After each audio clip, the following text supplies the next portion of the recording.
Hello and welcome to another episode of the Park Hopper Show with Paul.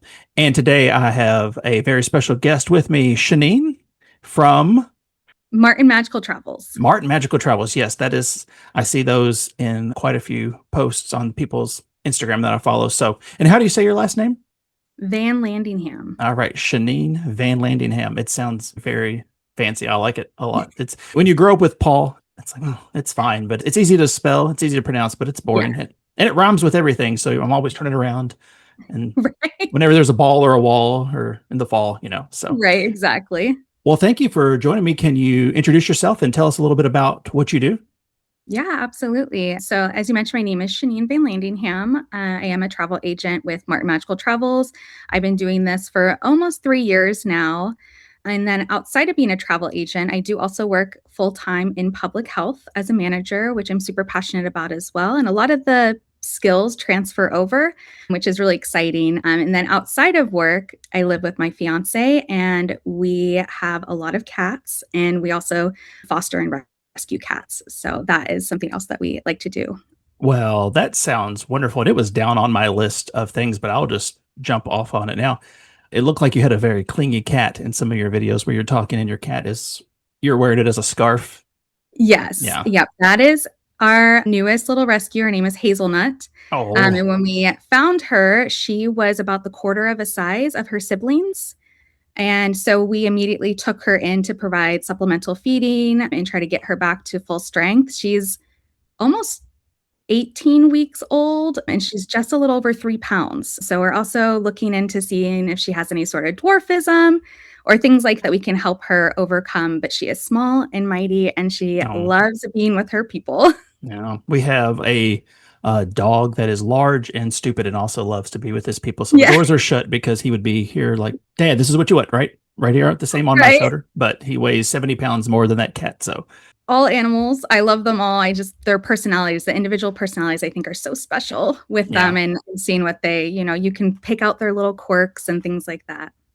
yeah, ours are very clingy and they're very jealous of each other, which is strange because they're both the same age and we got them at just about the same time.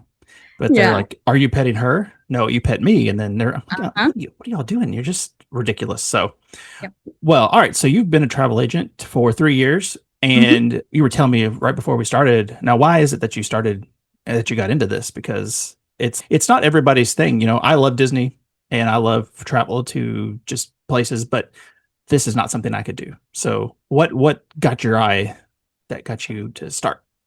Yeah, definitely. So like I mentioned, I work a full-time job in public health, which I am super passionate about. But after going through the COVID-19 pandemic, things got really hard in the field and they still are really hard. There's a lot of challenges to overcome in all of those things. And so at the time, I was looking for an outlet, and Disney has always been an outlet for me. It was the place where even when it felt like everything was kind of crashing around, I could go and escape for a little bit.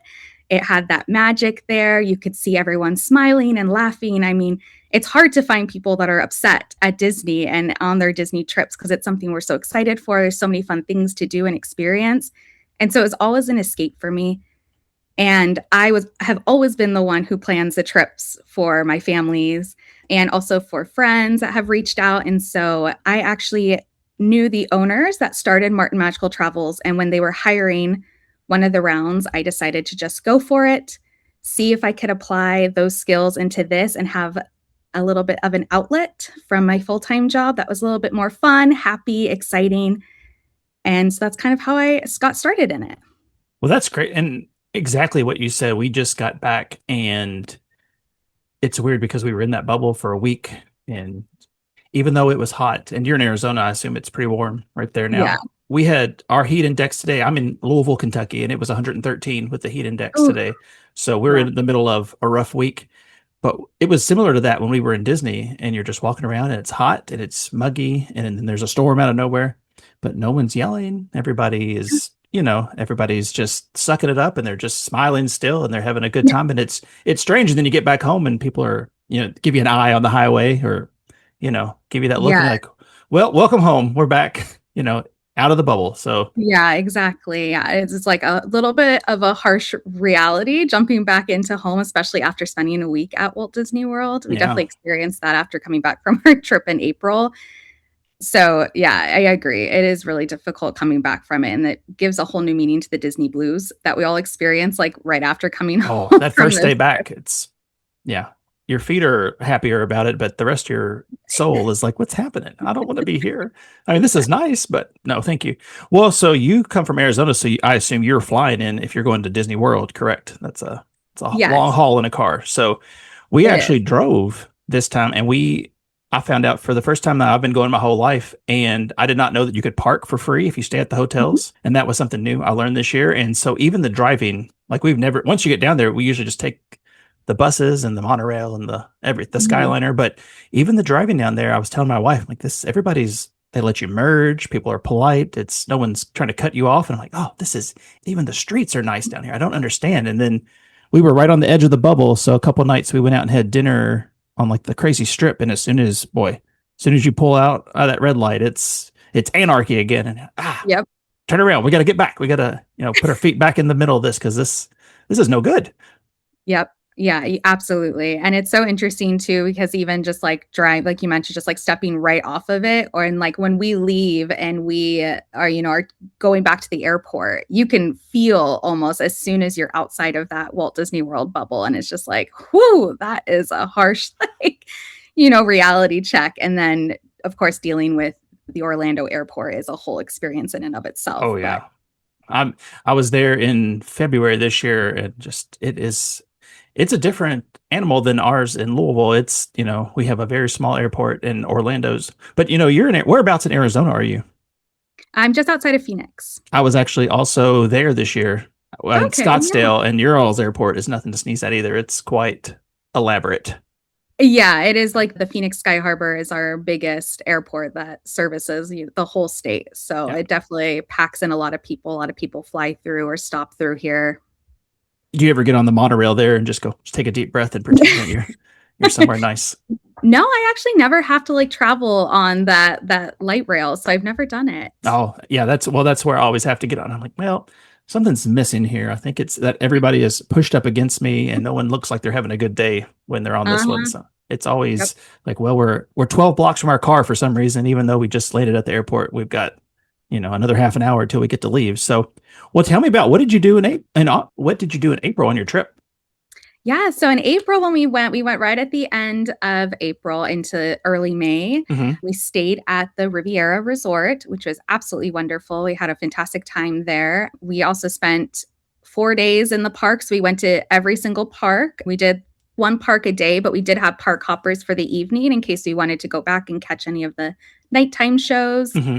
which is really helpful, especially because it was already kind of warm at the end of April. And so midday, we would like to go back to the resort, kind of freshen up, take a breath, get out of the heat, and then go back to the parks. But we also got to do a day at Epic Universe, Oh, which was also super fun over at Universal Orlando. So I we mean packed that in a whole lot of things. that is quite a trip. Now I have some questions about that, but tell me some about the Riviera because when I was in there in February, I got to stay a night there, and I told my wife, and I was like, "Listen, I'll always be an all-star Disney person just because I love the chaos." Yeah. And you get up and you go to that food court, and everybody smells like sunscreen, and they're all excited, and you just feel that energy, and you're like, "Let's go to the buses!" We're going to Mhm. Disney today. And I thought, how could people come down here and stay at a nicer hotel and maybe not even go to the park? Just come down here and relax. And then I went there and I said, oh, this Mhm. is how. This is very nice. I understand. This is a different level of that. So tell me about your experience there because I think people who have not been, I mean, they don't understand. But Right. Yeah. So it is absolutely a fantastic resort. Like I mentioned, it is gorgeous. You walk into the lobby and they're playing this. All the music is like Disney French music, mhm. which is so fun.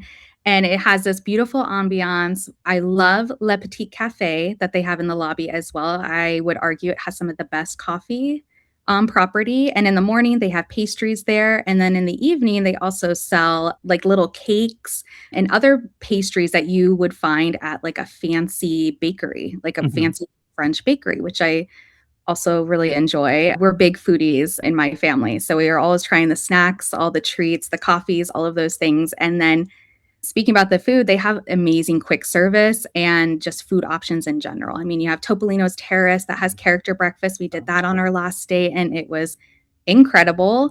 And then the other quick service options between Bar Riva and then the other cafe, I mean, you can't go wrong. There's delicious food all day long. The pools are beautiful. I love the kids' pool area as well. It has a really great kind of splash pad area for them. And one of our favorite things was that they have a gelato cart right outside of the pool area too, which is so fun. And then the Skyliner, you have access to the Yeah. Skyliner as well as the buses. And the Skyliner is one of my personal favorite ways to get around Disney for resort hopping on the other Skyliner resorts, or even to get to the parks a little faster for Epcot and Hollywood Studios. I mean, it's fantastic for that.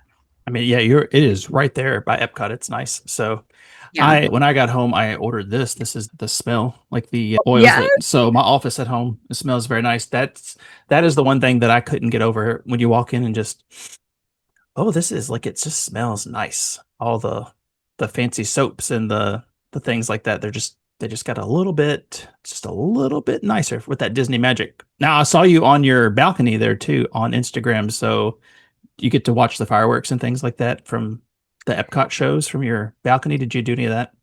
Yeah, so where our room was placed, we didn't have a view of the fireworks, but that is a room view that you can request. So there are Okay. certain spots in the resort, if you do any of the premium view rooms, where you can view the Epcot fireworks at night, which is a really nice perk. Or you can just go down to where the pool area is or the bar and hang out there and watch the fireworks, which is also really fun and magical if you're not in the parks.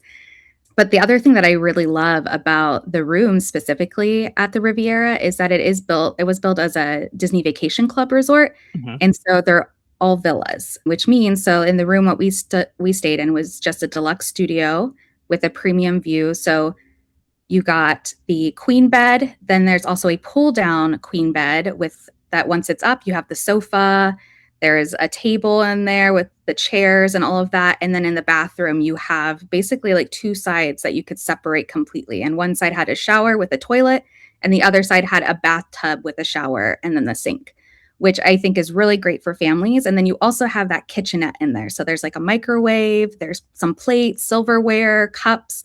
So you get some of these home amenities, which are really convenient if you have little ones that you're traveling with, or if you are a family that wants to save some money on snacks or breakfast or things like that. You know, you can keep some of that in the fridge. You can warm things up really easily in the room, or even makes, I have some clients that love to make dinner on their trips. And so Mhm. that would allow them to make like a little dinner in the room or a quick snack for their kids as well, which is super convenient. Now, you brought that up, and I didn't even clock it when I was there because I was by myself. There was a shower and a separate shower tub. That's why I didn't even put that together because Yeah, I was so enamored with the rain shower. Like the shower is a nice shower. Like I would call it's a deluxe shower. absolutely. We just got back. We stayed at Animal Kingdom when we were here last or 2 weeks ago, and it's like this bathroom is it's bigger than our bedroom at home. It's like this is a Yeah. giant like it's nice. So I was like, oh, we are never going to leave this place. You're going to have to, you're going to call somebody to bring us out of this living room because we're Yeah. barricading ourselves in. It was so nice, but I did not think about also you bring it up at the Riviera. So when I was there, like I could catch it from the corner of where I was, but they have a very nice lawn area and they have that water down there. That would be an amazing time to just go hang out down there. You have that gelato cart that's down there and just watch the fireworks. I mean, honestly, that would be better than watching them at Epcot because Right. that fireworks, whew, they really it when we were there, it was hot and it that filled up and we went, guys, what I mean, I love fireworks, but it's very it's hot and there's too many of y'all right here around me. So Yep, it's hot and then it gets really smoky right after the fireworks when mhm. you're like right there on the water watching them. And then of course after that everyone is trying to pile out. So then you're dealing with all that stress too. So it's really nice to have the option to be able to watch fireworks from your room, especially again, like if you have little ones, which a lot of the families I work with Mhm. do. So then that way they don't feel like they are having to sacrifice too much of their trip to be able to provide for their kids and, you know, still be able to experience the fireworks and fun things like that, but then usher them off to bed Oh afterwards. yeah. Well, that was the best thing about our hotel was that we had the one bedroom villa, so there was actually three beds because there's two Oh, Murphy beds in there, and we didn't realize that when we got it. And then I think the entertainment center pulls down, so both of our girls had their own bed, and they were very excited to not have to sleep together. They're that's like, so exciting. Yeah. they said, we like Disney, but we don't want to be touching each other while we're asleep. So, all right, well, I what really caught my eye and why so I have my Instagram channel. I explain this all the time on here, but everything's kind of a mess in the world a lot of times, and it bleeds over into my regular social media. So I have my separate Disney Instagram where it's all just Disney people, and you just go over there and go, oh, it's nice over here. Just like you get in the bubble, it's like a little Instagram bubble, and all of your stuff on there is just it does everything it's supposed to do. Like if you're on Instagram and you're posting, if you're a Disney travel agent, it should make people want to go. If they're not, if they're not thinking about it right now, and if they're thinking about it, it should get them off the fence. And if not, it should entertain them enough to keep people, coming back. And I mean, your Instagram channel is very well done and very well, like everything's just well written, and just looking at it goes, I want to go back. She's got me already. I mean, I don't know how you find time to do all that and have a regular job. It's good. I'll just give you a little applause for that, because so many people I know that do this and that's all they do. I'm like, you guys, you could work a little harder on your social media. I mean, not that you don't do anything, but Yeah. 30 minutes a day, you could really put out some better content than you're putting out. And so this would be somebody I would point them to and go, listen, this is, it's just this formula. So, you had some very well shot things. So how do you, let me figure out how to ask this. So when we were there, I had all these plans of like, oh, I got to do a little home video for us each time we go. Hmm. But I also want to get, I want to get this shot of this and this. And so, Yeah. because you got to put it on social. If you don't put it on social media, you didn't go, it's not a thing. It didn't happen. But then I get there and I'm like, oh, having too much fun, or Yeah. we've got to get to this right. Like, how do you plan this thing out, or do you just wing it when you get there? Yeah. So before I go on any trip, I kind of map out any of the new experiences that I'm going to be doing. And that's usually what I try to focus on, and outside of just the normal things that we usually do, like the same rides and stuff like that. So every trip is my goal to experience at least 2 to 3 new things for clients, whether that's a new resort, new room, new restaurant, character dining, snacks, anything to that extent. And that's usually what I focus on then in the content that I'm getting. And I also keep a list too of, sometimes if I've been and it was overcast, the videos just never, doesn't matter how you try to color correct, they just always look like it was overcast that Mm-hmm. day. And so I write a note to myself, okay, your clip walking up to Cinderella's castle was overcast last time. So this time, get one if it's sunny, or try to park hop back over there to get one when it's sunny, or something like that. So I kind of have like a repository of B-roll clips of things that I've Oh, taken, and I try this to is just, save the best ones. So then that way I know where I can always land to find those. And then I just go through and keep albums of everything else. All my friends and family, though, are already very well aware I love to take pictures and videos and things like that. So before we eat, everyone is always so respectful, and they pass over their plates so I can get videos and pictures of what they're all eating. And or even my fiance, he's so supportive, and he'll say, "Oh, you should grab a video of that over there. It looks really cool."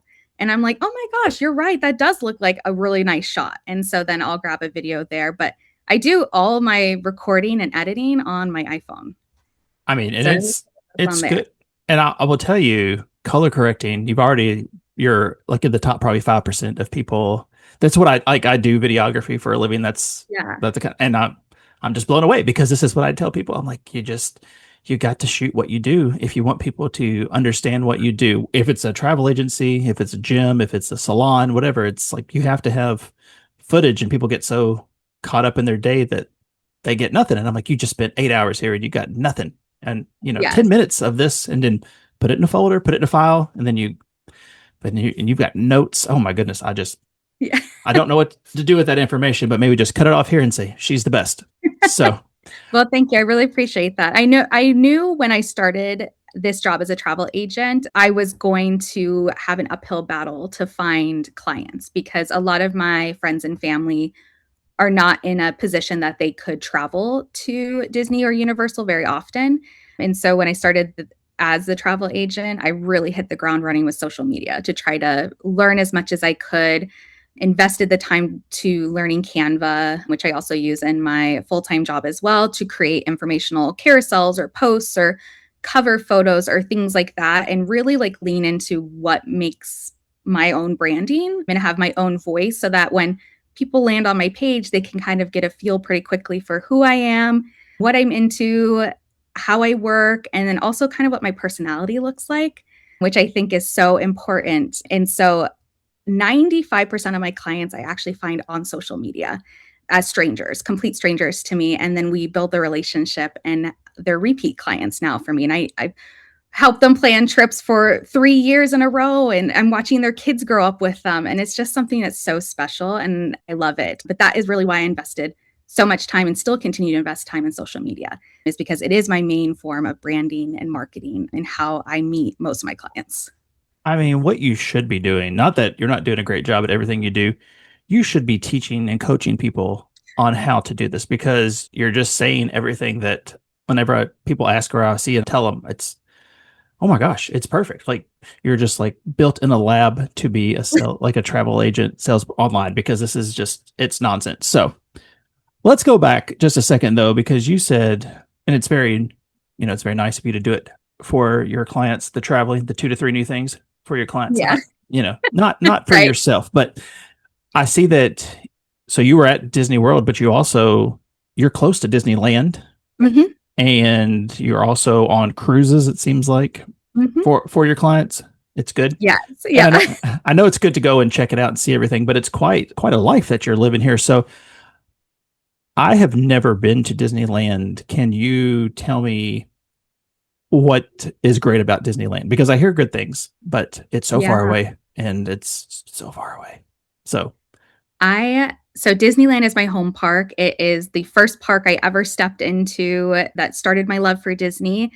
And I do truly think if you are a big Disney fan, it is worth experiencing Disneyland at least once. I mean, the Disneyland Hotel, when you step foot on that property, you can just feel the history. I mean, even stepping on Main Street in Disneyland, where Walt at one point walked, I mean, it is so special. There's so much history there. Yes, the castle is smaller. We hear that all the time, especially when people are used to Cinderella's castle, but Sleeping Beauty's castle you can walk through. And so I think Disneyland is the perfect trip for somebody that wants to experience Disney but can't commit to like a full week-long experience, which Walt Disney World is best enjoyed as. mhm. Where Disneyland, you can do a Thursday to Monday trip, get 3 days of parks in, and then go home, and you don't feel as exhausted and tired as you do at Walt Disney World either when you try to do 3 park days back to back, because there's only 2 parks there. You have Disneyland and Disney California Adventure Park, and they are literally located steps across from each other. So the park hopping there is insane. You can literally go over to Disneyland to just grab your coffee and then pop right back over to Disney California Adventure to catch a lightning lane there, or a parade, a show, whatever it might be. And then the hotel. So there's only 3 main resorts there. So it also is a little bit simpler, especially for people that are trying to experience Disney for their first time. They're not having to sort through 25 plus resorts. There's 3 on property resorts, and there's also a lot of good neighbor options if you are on more of a budget, which I also really like, because you can find people at every budget level, and depending on what experience they want, build a trip for them to be able to enjoy that Disney magic. But with only 3 on property hotels, with Pixar Place, which is the only Pixar themed hotel in the world, they have Disneyland Hotel, which is the classic, just iconic. They have light up firework castle headboards that are just so magical. And then you have the Grand Californian with an entrance directly into Disney California Adventure Park. So between the 3 of them, you can't go wrong. And it's just very walkable. You can do it in a short trip. The history is there. And I would argue that they have better food than Oh. Walt Disney World. Well, you said you're a foodie, so between okay, so Disneyland better than Disney World for food, you say. Mm-hmm. What about the cruises? Are you a Disney cruise food person too, or are you Disneyland? Which would you pick for food? Oh, that's hard. I think I would pick Disneyland, but only because I love the seasonal treats. And Disney Cruise Line doesn't necessarily, they do themed cruises like Halloween on the High Seas or very maritime cruises at Christmas time, but they don't go to the level of like themed activities the way that like Disneyland does with all of the treats and special exclusive things. They also come out regularly with new items, new drinks, and Disneyland is so unique from Walt Disney World because a lot of people that go to Disneyland are locals.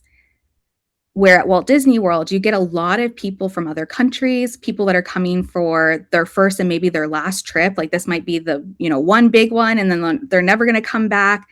And so a lot of things at Walt Disney World, they try to keep the same. So if somebody were to come and it's the only trip that they can come for, they can experience what it is most of the time. And then at Disneyland, they do a lot more seasonal, quick things, new like parades, shows, treats, just more often because they have to keep things so fresh for the locals that are constantly coming, renewing their annual passes, things like that. And then you just also have a lot of people that live close by between California, Nevada, Utah, Arizona, and Oregon that are driving in to visit the park. So the frequency of being able to come is higher too. Well, that's funny because you say that the Disney World, they make it the same so everybody kind of gets that experience. There's so many things. There's so much food there, and we almost get that, like when they say you get on Netflix and you don't know what to watch because there's 10,000 things to pick from, and you get to Disney World and we just freeze up. Like Right. I guess back to Cosmic Rays. I don't know what to do. I don't want to eat here, but we're here because we're hungry.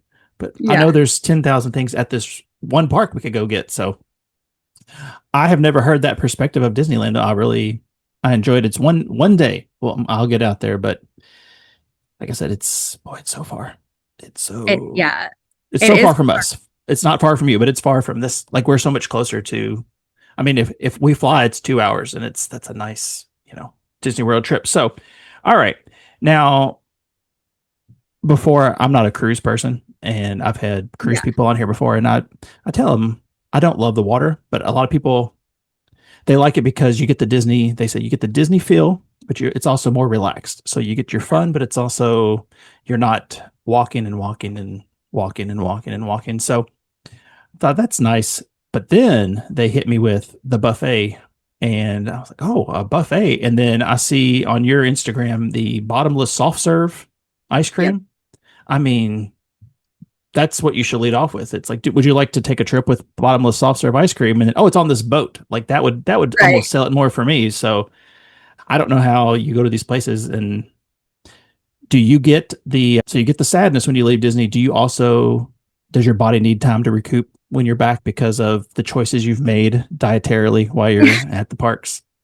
So I do try to be mindful of what I am eating when I'm at the parks, or if I'm trying like a lot of new things, have people there with me that'll share. Yeah. So I can try a bite and then kind of pass it off like, okay, now you finish this, or like take the rest of this. I can't physically eat anything else. So when I come back, I do need at least a day or two, I feel like, to recoup, mostly because of all the walking and just being around so many people too. I'm always like a little nervous the first day or two that I'm home, because I'm like, oh, did I pick anything up? Am I going to stay healthy? Like, do I need to start popping some extra immune support? What is this going to look like? But yeah, I do still need like a day or two to recoup, but I bounce back pretty fast. I think just because of how often I'm traveling. Oh, that's good. Yeah. Well, that's all right. You got to keep going and keep building up that immunity to the food there, because that's how you get it done. So, all right. Well, my wife I would consider her more of a foodie, definitely more than me. I'm kind of a toddler's palate. You give me some chicken tenders and whatever at most places. I do like different stuff at Disney, but she had the thing that you had at Animal Kingdom. And what do you call how do you pronounce the name of the canteen that's that's in Pandora? Oh, Satuli. Okay. So we went there for breakfast, and we got the drink that you had that has the boba in it. Oh, yeah. And then also, what is the breakfast? And it was like a round egg, and it had some meat. It escapes me what exactly it was called. It was on your Instagram. I saw it, and you were eating. The steak and egg frittata? Yes, Was that what it was? yes. So my wife was just in heaven, and I'm like, well, honey, don't get used to this treatment. We're not going to be making these when we get back home. But it's such like a wild thing, because in my head, I'm like, breakfast on vacation, you just grab a cinnamon roll or something sweet, and she came out with this wild plate and this fancy drink, and man, it's living it up. And then my kids got the French toast. I mean, everything that you had in that, I was like, oh, this is a nice weird treat. Yeah. Yeah. And since she's been home, nothing fancy. It's the one bad thing is like once you go and you have a great time, you're like, we're never going back because we'll never be able to match this trip, but you got to keep pushing ahead. So, all right. So you prefer the food at Disneyland. Do you prefer Disneyland as a whole? Or are you at Disney World? If you had to pick. Oh, gosh. I feel like I get asked this question all the time, and it's so hard to pick because they both have their positives. Disneyland, I think, would be my choice just because of the emotional part of Disneyland, just being the park that I grew up in, one I've experienced the most. I know it like the back of my hand, but every time I go, it still feels exciting.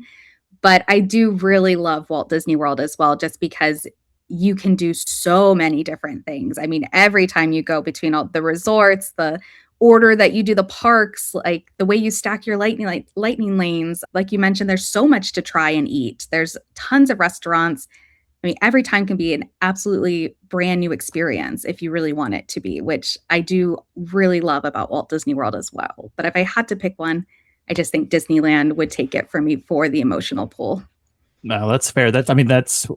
I think ultimately that's the reason that I keep wanting to go back to Disney World because you just get that nostalgia that hits you when you walk in. And you're like, well, I'm a child again. I'm excited.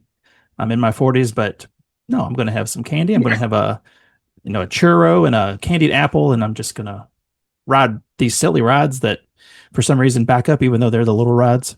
All right. So are you an exciting ride person? Or are you a more classic boat, circus, or jumbo spinning? Or are you like a roller coaster girl? Oh, I do not discriminate against the rides. So I'm like, I will ride pretty much everything. The only ride that I won't ride unless I'm getting on it with somebody that's never experienced it for the first time, just because I love experiencing somebody's first time, enjoying Mm-hmm. something, would be Space Mountain at Walt Mm. Disney World. It's so interesting because Disneyland Space Mountain is my absolute favorite ride. It's like the Okay. first ride I ever rode. It like just I love it. Well, what's the And then when I difference? rode Walt Disney World, I was like, what is this? So in Disneyland's you sit side by side instead of like in, Oh, like like single a file, yeah, like single file. So you sit bobsled style. two Yeah. to each. And it's just so much smoother. It's smoother. The lights are amazing. The music is amazing. We also have Hyperspace Mountain during Star Wars time. And it's so different. The first time I rode Space Mountain at Walt Disney World, I was like, this is the Matterhorn. Because our Matterhorn at Disneyland is notorious where people say, oh, you got to see a chiropractor after you ride Mm. the Matterhorn. That's how I felt after Space Mountain. I was like, get me off of this little toboggan. I don't even know what I'm on. Like, I can't. It's like this ride is not it for me. No, But besides that, everything else I really like. I didn't realize that it was so different at the one at Disneyland. You're not wrong. So a few years ago, we went with friends, and their younger son was little. And he's like, I want to ride. He was like, I'm going to roller coaster junkie. At 7, he was like, whatever, bring it on. So we're like, Space Mountain, let's go. And I think I've aged out of it too. Like I've had back problems in the past, Yeah. and I was in that back row, and it jerked me Uh-huh. back, and I went, oh no, this is awful. And we had just been on Guardians of the Galaxy, and I was like, this is what Space Mountain probably used to be. And now it's just a little, I mean, it's a fun ride, but you're right, it's a little herky jerky. I didn't realize that. Mhm. I always assumed that they were all similar, like they were just copies of the ride. So it's a whole different experience at Disneyland, you're saying. Yeah, it actually is. And I love going and kind of comparing. I mean, I try not to compare too much because there are going to be like differences between the two, but it's always so surprising to me. Like Space Mountain is so different between the two. I also hear from a lot of people that our Pirates is so much better than the Pirates at Walt Disney World. And I have experienced both. And I would agree. I do think Disneyland has a slight edge on their Pirates ride. So that is big. That's a big difference. And then Mickey and Minnie's Runaway Railway in Hollywood Studios. That really shocked me. It's The different. queue. Yeah. So, well, the Oh, ride is the same, okay. but the queue is so plain. I was like, Hmm. where's the decorations? Where at Disneyland, that ride is located in Toontown. Hmm. So it's already bright, Yeah. colorful, like you're going into like that area of the park so it feels like it fits there. And then the whole queue is like a history, like the history of Mickey Mouse. You have all these posters from the original cartoons. You have all of these like larger than life sets built out. It's so much to see for kids to look at, touch, all of that. And so it was really shocking, yeah, when we went and rode Mickey and Minnie's for the first time at Hollywood Studios. I was like, where's all the decorations? Where's all the colors? Like, what's happening? So there are definitely like some big differences. I didn't realize that it was that different, but yes, I love when they're overly themed. Like it's part of the reason that I really enjoy like the All Star when it's bright colors and all that stuff's going Yeah. on. I will say that I think that's a big, and I love Hollywood Studios. That's I think the one thing that they're missing is the theming in the lines because I got to go on the new Muppets coaster. Mhm. And when you're in there and you get to see the little Muppet pre-show, amazing. But the rest of that queue, they didn't do anything to. Oh, yeah. They didn't cover that area that's not in the line, like the overflow almost area. It's just out Right. in the sun. And I was like, guys, well, would it have hurt to put a tarp up or put a Muppet poster or anything out here on this wall? It's very strange that if you didn't notice, the guitar looks a lot better with the bright colors and the Mhm. ride still fun. All the theming they did do on the ride, great. But that queue, it leaves a little bit, especially when you're in that line all day. You know, some of these Yeah. lines. So, well, all right. So you said a few things about you like doing the things for the people in their first times. What do you have a good tip for first timers or people who are planning on their first trip? Because I feel like I would not know what to expect. For instance, like I used to go when I was little, and my parents, they probably hadn't been in about 25 years. And then they went right after COVID we opened back up and it, you know, it was like their first time because it had changed so much, you know, in 25 years, it was like a whole different place. So what would you tell people to expect for people who don't know what to expect? Yeah, so I think the trap that a lot of people run into when they're going to Disney for the first time is that feeling that they have to do it all. That there's so much to see, so much experience. They get overwhelmed with all the resorts. Which one's going to be the right choice? You know, am I going to plan this expensive trip and feel like I wasted my money because I'm not going to be able to go from this to this to this or miss reservations or just everyone is worn out because you're trying to do so many things. And so the biggest thing I try to stress with first timers is that you don't have to do it all and that the trip really should just be focused on what you and your kids are going to enjoy the most. And so I always have my families pick 3 things that are non-negotiable must-dos each day of the trip. Okay. And I tell them when you get those 3 things accomplished, like 3, that's very easy to do depending on what it is. If it's a specific ride, trying one restaurant and then catching the fireworks, that you can do that in one day. And then everything else you get to do in between is the bonus. And that at the end of the day, the most important thing is just making sure you're enjoying the experience. And so I try to remind them of that too, that if you are getting to the end of the day and you are feeling worn out, exhausted, and you're questioning if you even want to go back the next day, everyone is just not doing well at that moment, pivot, reassess, take a deep breath. I would say call it a day at the parks that day. Everyone needs a good night of sleep and then come back and just be refreshed. The parks really do wear you out. And so I feel like that's a really common thing for people, especially the first time you go. You hear everyone talk about it, but until you're experiencing walking, 15,000 steps in one day and then trying to wake up at 5 a.m. to do it again, you don't know exactly how it feels. And so that is always it might be a little cliche, but that's my number one tip for first timers. You do not have to do it all. Do what is most important to you and what your family would enjoy. And that's what I like to talk about with my families too. Like, what do you look forward to? Like, what are you looking forward to the most? Like, was it one specific TikTok that you saw about a restaurant? Was it, one picture slideshow you saw of this one resort that you just can't stop thinking about? And then if that is out of your price point, what's similar to it? What could we find that would fit in your budget more, but still meet some of those things that you saw that you really enjoyed or that you think your family would really appreciate? And just having that kind of conversation is really helpful. I mean, I think perspective is that's the best tip you can because at our house we would watch DFB Guide or like Mammoth Club and something. Then they're doing all these things. We're like, we're doing that, we're doing that, we're doing, but you can't. I mean, I don't know about like Yeah. Disneyland in general, but like Disney World, you physically do not have time to do every restaurant and do every ride and do every cart and every. I mean, you really have to pick, like you said, your must dos and do it. And don't, if you miss something, you missed it because you just have to go Right. back. But I mean, if you think missing something's going to ruin your day, it's a bad start to your day. Right. Yeah. Exactly. Yeah. All right. Well, so I think we're getting close to the end here. I appreciate you coming on. I wanted to talk to you real quick though about you. So Slinky Dog, you did that for the first time.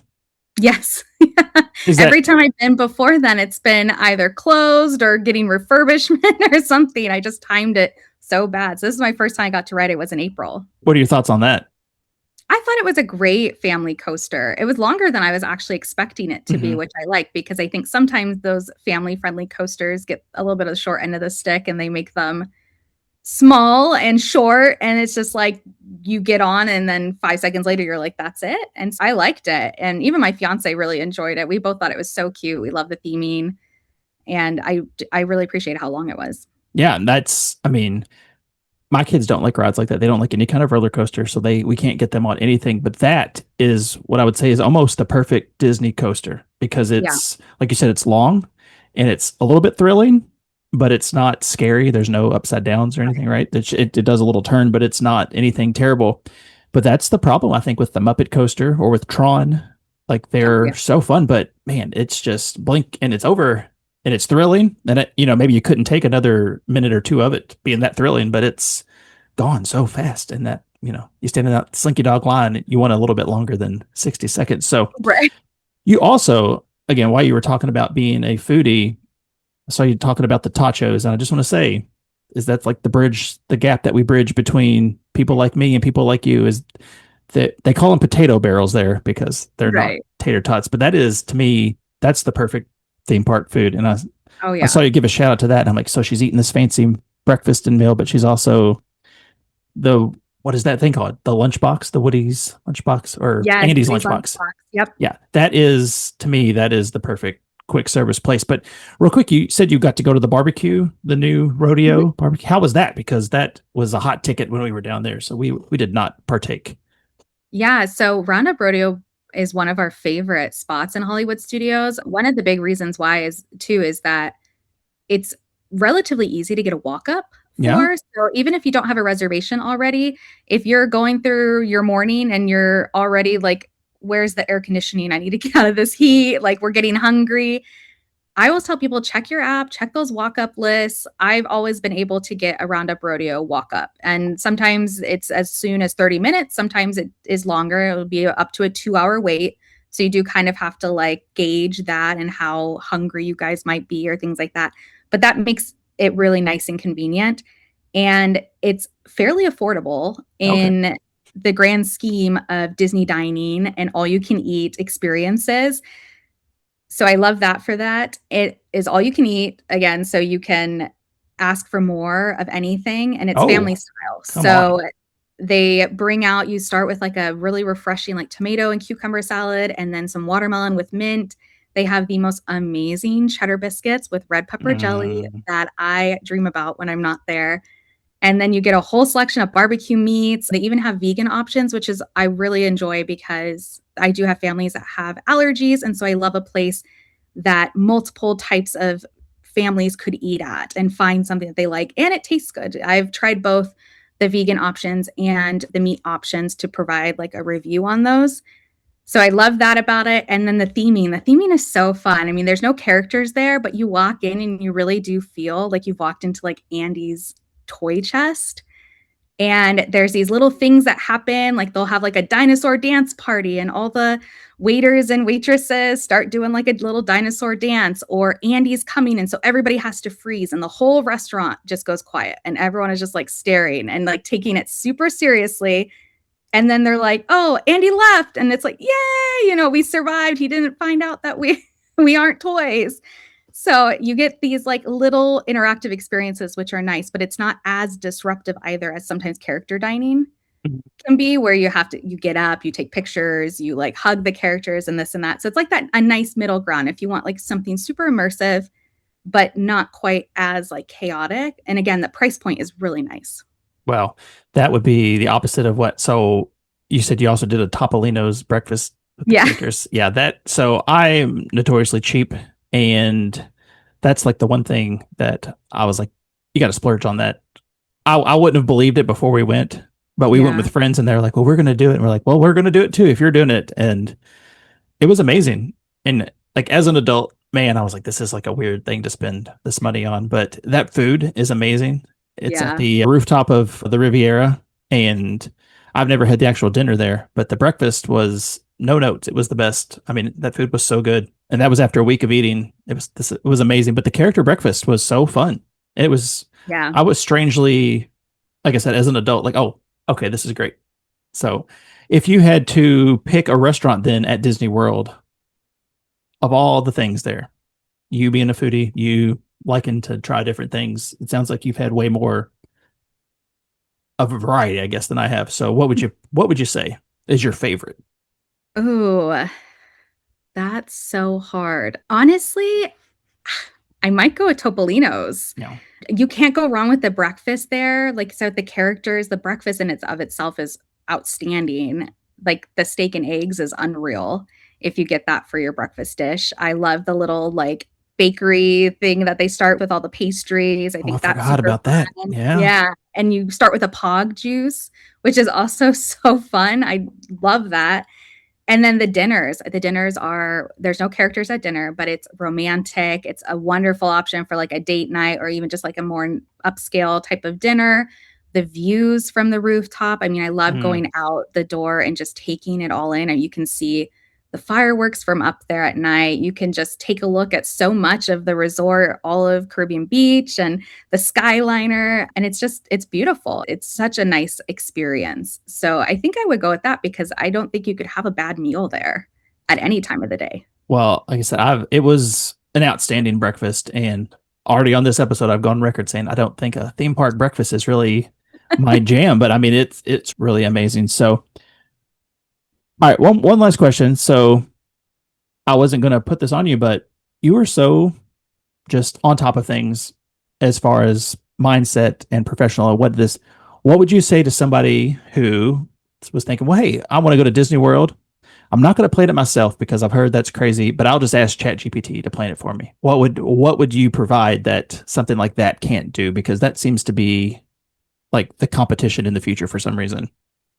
Yeah, so I see the ChatGPT itineraries all the time. I've even had colleagues where they're working with a family already, and the family sends them a ChatGPT itinerary and says, Does this look good?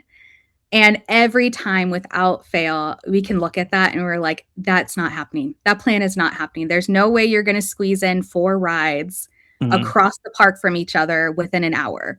There's no way you're going to have time then to also do those and then go to a reservation outside of the parks. How are you going to? It's so spread out. There's just all these little nuances that it can't help you consider, and that's one of the things that I do is I help you think through the plan. Like, okay, you want to do this dining experience, and that dining experience again, is outside of the park at this resort. Your plan that day is to be at this park. So let's think through transportation. How are you going to get from that park to that resort then? Are you going to pay for a minivan through Lyft, which is a great option, but it is more expensive? Are you going to try to use free transportation? Well, then we got to get a little creative sometimes with how to get there. Those are the things that I help kind of think through. And the other thing too is that ChatGPT is not going to help advocate for you. So a lot of my clients, the trips go off without a hitch. They don't need like someone to call and advocate on their behalf. They don't need someone to step in if something goes wrong. And that's what we always want to happen. But the reality is that doesn't always happen. You might be getting ready for your trip. You leave in 3 days and somebody falls, breaks their leg, and now you're in turmoil and you're like, I don't even know if we're going to make this trip. What are my options? What can I do? That's what I step in and I do. I help with those things. I'm the one that's on the phone. I'm calling and asking, what are our options here? Can we move the dates back by a week? Like, what would be the penalty? Is there a difference in price? Can we reissue the tickets for a different day? I mean, I just worked with a client that we planned a sort of last minute trip for July. And she messaged me after we planned the trip. We got everything booked. She messaged me and said, I just realized it's not July. We're in June and we fly out tomorrow, actually. And immediately my stomach sank, but I was like, all right, no worries. I confirmed the dates and I was like, let me get on the phone right now. I was on the phone within an hour. We had hotel rescheduled. We had the tickets reissued for the right date. They had to pay just the tiny bit more just because it was such a last minute change and some of the promotions weren't available anymore. But all in all, it was very minimal. It took less than an hour. They didn't have to worry about anything and they were able to fly out the next day for their trip and enjoy it.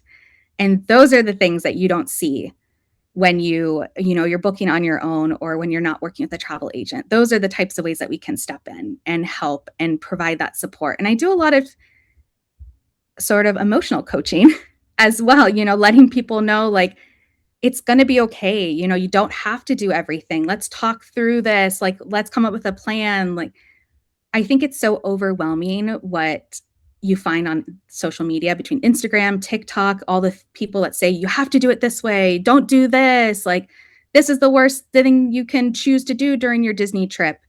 And it's like, that's not the case for everybody. I'm not a fan of the fear mongering with people's trips or telling them like, this is a mistake, because for someone, it might be the right choice. And just because it's a mistake for you doesn't mean it's a mistake for them. And so just thinking through that and being there as that support, that advocate, and yeah, making it personalized. ChatGPT is not going to personalize it for you and know what your family needs and where to meet you guys at. And I will. And I mean, all of that hard work, and how expensive is that service that you offer? Yeah, so I don't charge anything. All of my planning services are complimentary. So Disney already includes a travel agent fee in all packages that are booked. So you don't pay a single cent extra to work with me. It's crazy. I don't know why anybody wouldn't do it, because so once a year I have work that I go down to Florida and I go a day early or I stay a day later and go to Disney, and it's very free flowing, no park reservations, no anything. But like this trip, this time we had someone I planned it and we have not done that in a long time. The last few we've had different people we know plan it, and it's baloney to do this by yourself. Pardon my language, but it is horrendous to try to. I mean, it's not horrendous. It's not like going to your local theme park. I don't know if you have anything like that. We have one, 5 miles from here that you could just drive up and go and do whatever. It's not like that at all. It's an excursion. It's an event, and if nothing else, the lightning lanes. I got on there and all right, it's time to book them, and I just panic attack. I'm like, I'm not going to get them. I'm not going to get them in time. I don't know. What am I doing? And I missed something. Most of it was good, but there was one, that I missed. And then the times, like you said, try to figure out these times. And it's just, it's something you can do on your own, but why? If you can, I mean, it's like if you had a chef that was free, like, I mean, you could make your own dinner, but why not just, if someone's going to do it for you for free, or, someone's going to drive you around town, why not let them do it for free? Why make your day harder than it's going to be? So.